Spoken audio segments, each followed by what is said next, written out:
আজকের মঙ্গল সমাচার লূক 10 অধ্যায় 17 থেকে 24। যিশু যে 72 জনকে বাণী প্রচার করতে পাঠিয়েছিলেন, তারা আনন্দিত মনে ফিরে এসে বললেন, প্রভু, আপনার নামের শক্তিতে এখন অপদূতেরাও আমাদের কাছে বশ্যতা স্বীকার করছে। যিশু উত্তর দিলেন, হ্যাঁ, আমি শয়তানকে পরিচিত দেখেছিলাম যেন আকাশ থেকে বিদ্যুতেরই মতো।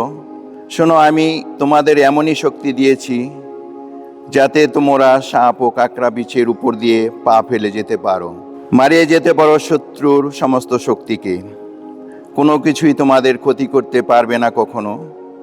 তবে ওই যে বিদেহী আত্মা যে তোমাদের বশ্যতা স্বীকার করছে, তার জন্য আনন্দ করো না, বরং এই জন্য আনন্দ করো যে তোমাদের নাম স্বর্গলোকে লেখাই রয়েছে। ঠিক তখনই যিশু পবিত্র আত্মার আবেশে উল্লসিত হয়ে বলে উঠলেন, হে পিতা, হে স্বর্গমর্তের প্রভু, আমি তোমার বন্দনা করি, কারণ ঐশ্বরাজ্যের এই সমস্ত কথা তুমি জ্ঞানী ও বুদ্ধিমান লোকদের কাছে গোপন রেখেছ আর প্রকাশ করেছ নিতান্তই শিশুদেরই কাছে। হ্যাঁ পিতা, এই তো তুমি চেয়েছিলে, এইতেই ছিল তোমার আনন্দ। যিশু বলে চললেন, আমার পিতা আমারই হাতে সমস্ত কিছু তুলে দিয়েছেন।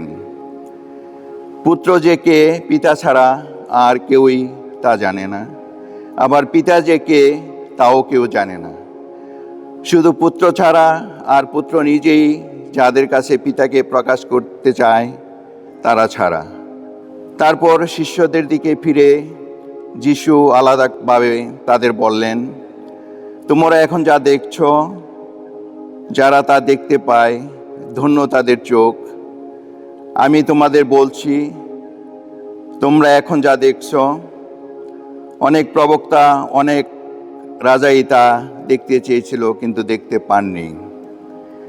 তোমরা এখন যা শুনছ, তারা তা শুনতেও চেয়েছিলেন কিন্তু শুনতে পাননি। প্রভুর মঙ্গল সমাচার।